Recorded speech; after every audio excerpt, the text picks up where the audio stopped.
Alamin ang latest weather update ngayon dito sa Sir Aris Official Weather News Today. Unahin na nga muna natin si Bagyong Nika.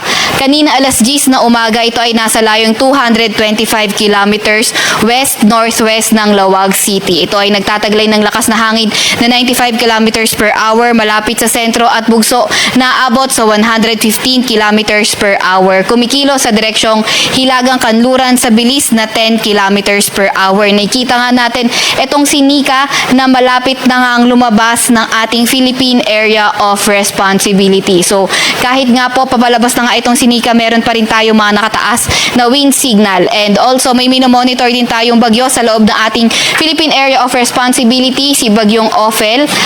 At sa labas naman ng ating Philippine Area of Responsibility, nasa loob ng ating Tropical Cyclone Information Domain, si Bagyong Manyi. So, sa mga susunod na slide, maglalabasin tayo ng update tungkol nga dito kay Ophel at kay Manyi. Ito yung latest track ni Ophel. Ito nga si Ophel, mananatili siya as severe tropical storm habang nasa loob ng ating Philippine Area of Responsibility at napakalapit na nga niya sa boundary ng ating Philippine Area of Responsibility. So this afternoon, posible na nga lumabas ng PAR natin itong si Bagyong Nika. Ano update kay Bagyong Ophel?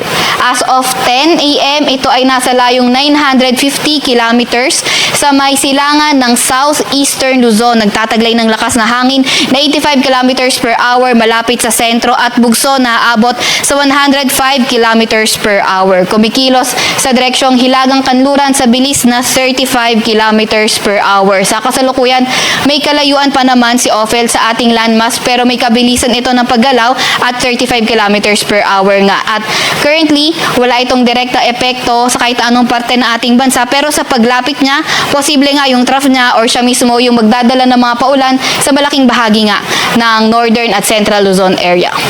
So ito yung ating track ni Ophel. So inaasahan nga natin na tomorrow evening o Thursday early morning, posible na maging typhoon category itong si Ophel. At pinakamalakas sa intensity nito ay bago ito mag-landfall at possible landfall area nito sa may Northern Luzon o hindi kaya Central Luzon area this Thursday afternoon or evening.